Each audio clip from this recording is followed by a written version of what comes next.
Assalamu alaikum. This is Pratusha Borwal welcoming you to the English news from Btv Chattogram.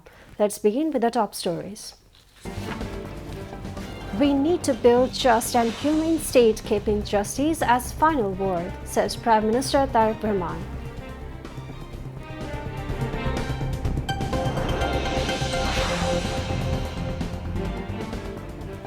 A Wamir fascist government used the word militant to reap political benefits despite no militancy in the country, comments Home Minister.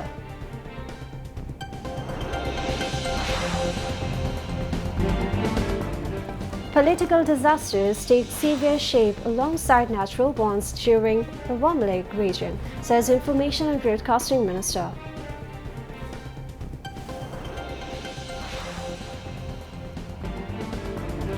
Fuel reserves sufficient in the country. More 180,000 tons of fuel to arrive on April 30th, informs Prime Minister's Information Advisor.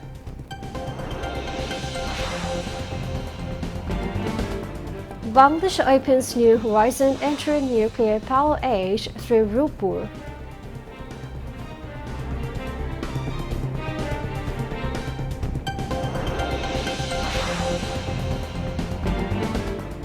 People suffer whole day as incessant rain creates waterlogging on various roads in Chattogram.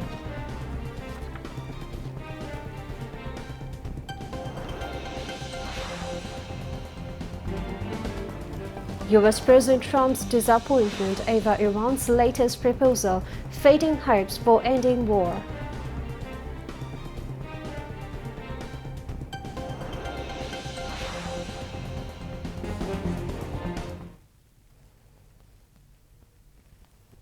Viewers, those were the top stories. Now moving on to the details. Prime Minister Tariq Rahman said his government has taken steps to ensure access to justice for all, especially the financially disadvantaged, stressing that there is no alternative to establishing the rule of law to consolidate the country's renewed democratic journey. The Prime Minister said this while speaking at a program arranged by the Law, Justice and Parliamentary Affairs Ministry at the Shoaib Abu Said International Convention Centre, marking the National Legal Aid Day. He said the government believes that a country lacking the rule of law, justice and human rights can never become a truly democratic and humane state. The Prime Minister said the government has continued its legal aid programs to ensure that no individual is deprived of access to justice due to lack of financial means. To ensure access to justice for those who are not financially capable, the government has adopted specific plans and measures, he added. The program was addressed by Minister of Law, Justice and Parliamentary Affairs Mohammad Asaduzzaman, Ambassador of the European Union to Bangladesh Michael Miller, and Director General of the Bangladesh Legal Aid Department Mohammad Munjirul Hussain. At the event, some beneficiaries of the Legal Aid Center expressed their feelings. On the occasion, the Prime Minister presented the crest to the Best Legal Aid Officers of 2026. Later, Prime Minister Tariq Rahman inaugurated the fair, marking the day, and visited several stalls. Raater Director General Alexei Lukashev today paid a courtesy call on Prime Minister Tariq Rahman. The DG of the Russian State Nuclear Energy Corporation, Raater, met the Prime Minister at his Cabinet Division office in the Bangladesh Secretariat. Prime Minister's Additional Press Secretary Atikur Rahman Ruman said they discussed the detailed Bangladesh's energy security and the progress of the Raater nuclear power plant project. The Prime Minister appreciated Russia's technical and technological assistance in the successful implementation of the project. The Raater DG assured Russia's full support in Bangladesh's journey to achieve nuclear capability. He also expressed optimism that the remaining work of the Raater nuclear power plant project will be completed within the stipulated time. Foreign Affairs Minister Dr. Khalil Rahman, Post, Telecommunications and Information Technology and Science and Technology Minister Fakir Mahbub Anam Shapun, Prime Minister's Advisor on Post, Telecommunications and Information Technology and Science and Technology Rehan Asif Assad, and Russian Ambassador to Bangladesh Alexander Kurkvchin were present at the meeting.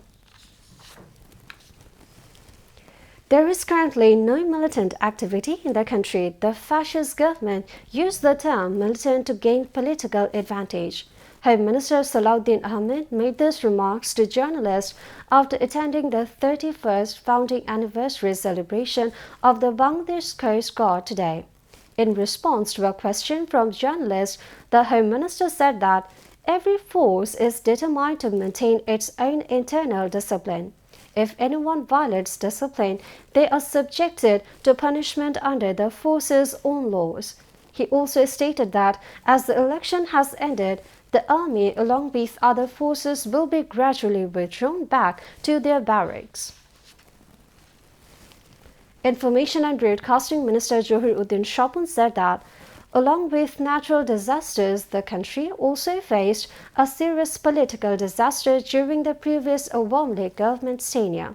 He made the remarks today at a workshop titled Challenges of Climate-Related Migrants, Adaptation in Bangladesh and Locally Led Solutions, organized by the Refugee and Migratory Movements Research Unit at the CDUP Auditorium in the capital.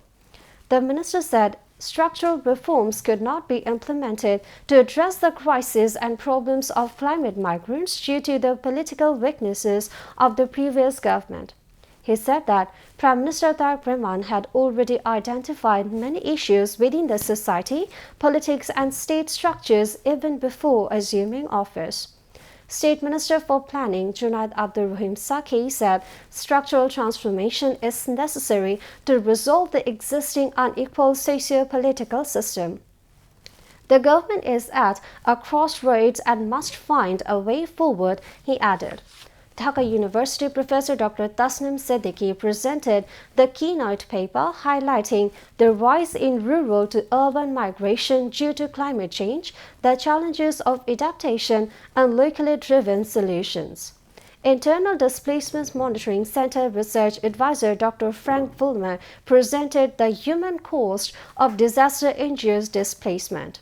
Architect Iqbal Habib, BIDS Director General A.K. Inamul Haq, Migration and Protection Regional Advisor at the Embassy of Switzerland to Bangladesh, Lisa Tanita Gremenga, and Caritas Disaster Management Head Alexander Tripura, among others, also spoke at the seminar.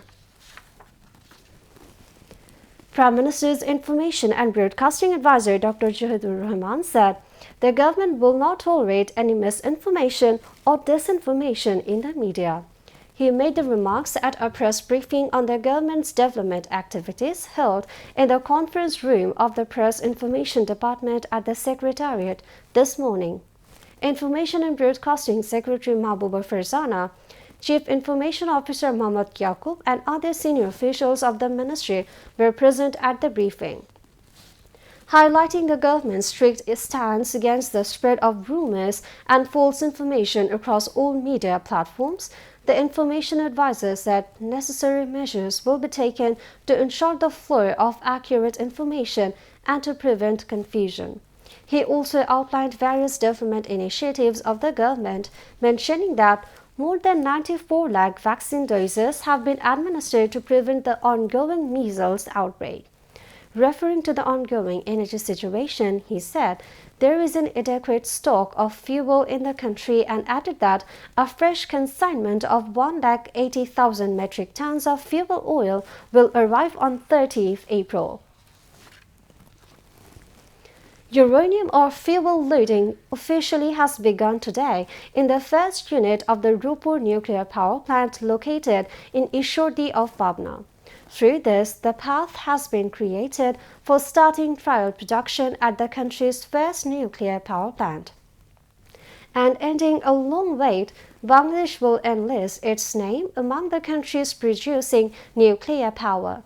At 3 p.m., the fuel loading ceremony at the Raater nuclear power plant was inaugurated by the Minister of Science and Technology, Fakir Mahbub Anum.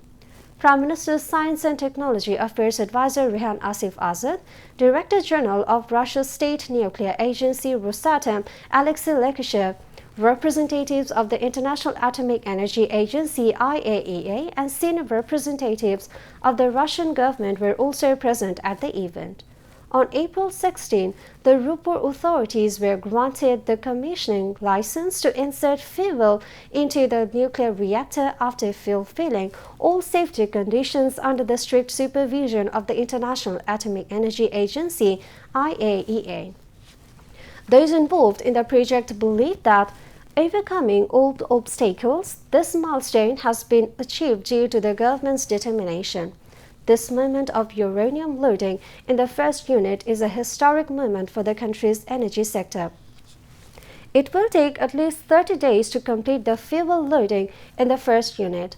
After the work began in 2017, the schedule for electricity production was revised several times to maintain safety protocols and international standards.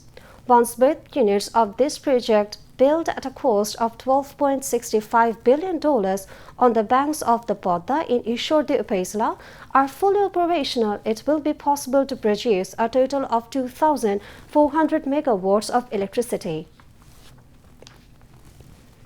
The Appellate Division of the Supreme Court has upheld the High Court's bail order for former Chief Justice ABM Khairul Haque in 5 cases filed by the Anti-Corruption Commission, including allegations of verdict forgery related to the caretaker government and the killing of a Jubodol activist during the July mass uprising. The bench of the Appellate Division, led by Chief Justice Jubair Rahman Chaudhry, passed the order today, dismissing the state's appeal against the High Court's decision to grant bail. Meanwhile, the High Court bench of Justice K.M. Jahid Sarwar and Justice Sheikh Abu Tahir has deferred the bail hearing of journalist couple Shakil Ahmed and Farzana Rupa until 11th May in 7 cases, including murder, filed over incidents linked to the July mass uprising. Now, international news.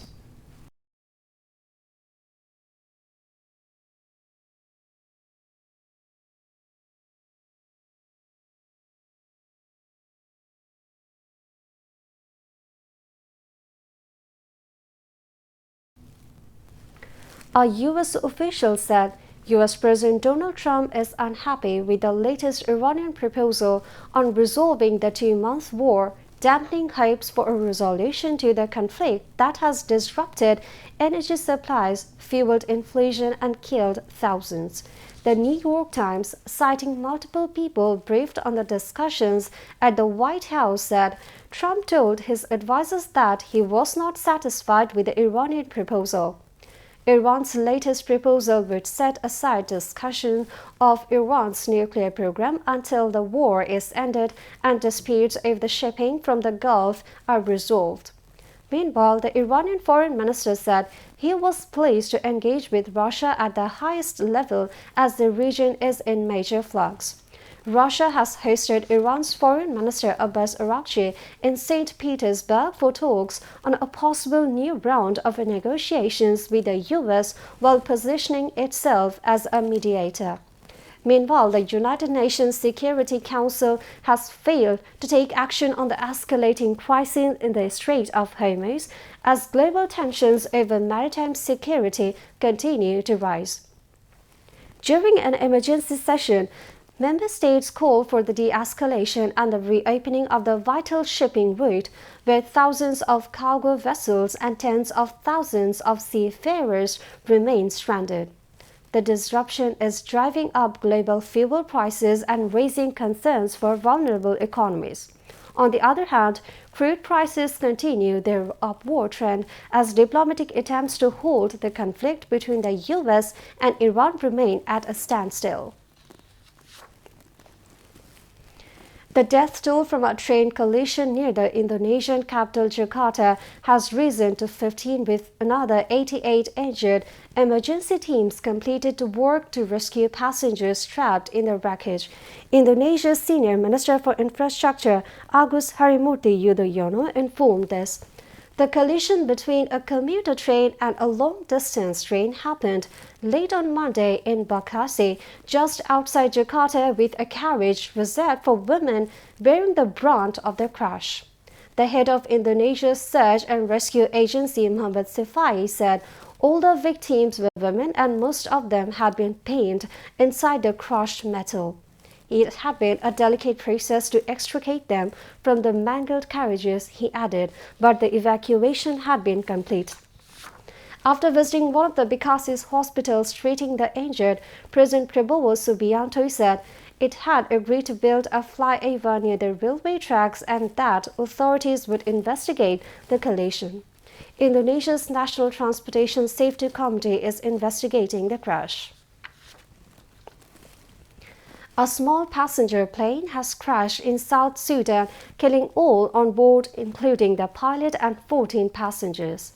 The country's Civil Aviation Authority (SSCAA) said officials sent a team to the crash site for investigations, but the initial report suggested the aircraft may have come down due to adverse weather conditions, particularly low visibility. The plane, a Cessna 208 Caravan, was operated by CityLink Aviation Limited, crashed about 20 kilometers southwest of the capital, Juba, on Monday morning.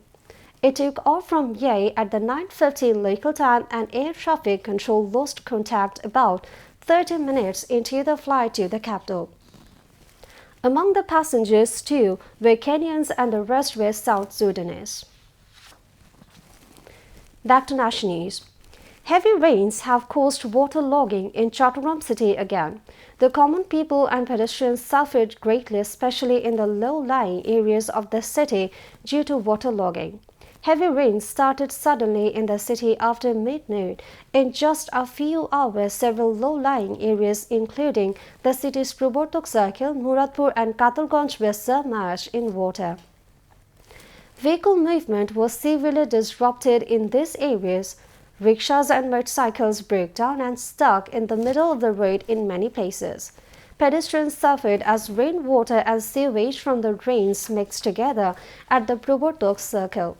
Meanwhile, City Mayor Dr. Shahadat Hussain visited the temporary waterlogging situations in various areas of the city, including Muradpur, Katalganj and Probortok Circle in the morning. During the time, the mayor spoke to the local residents and was informed about the progress of the ongoing canal renovation work from the concerned engineers. The mayor said that due to the ongoing renovation work of the city's Hijra Canal and Jamal Khan Canal under the CDI, there is a temporary obstacle in water drainage in some areas. He said that although these development works have caused temporary hardship, they will play an important role in resolving waterlogging in the city in the long term. The District Administration Office has been miking residents living in vulnerable areas to take shelter in safe places due to the fear of landslides in Khagrachuri district.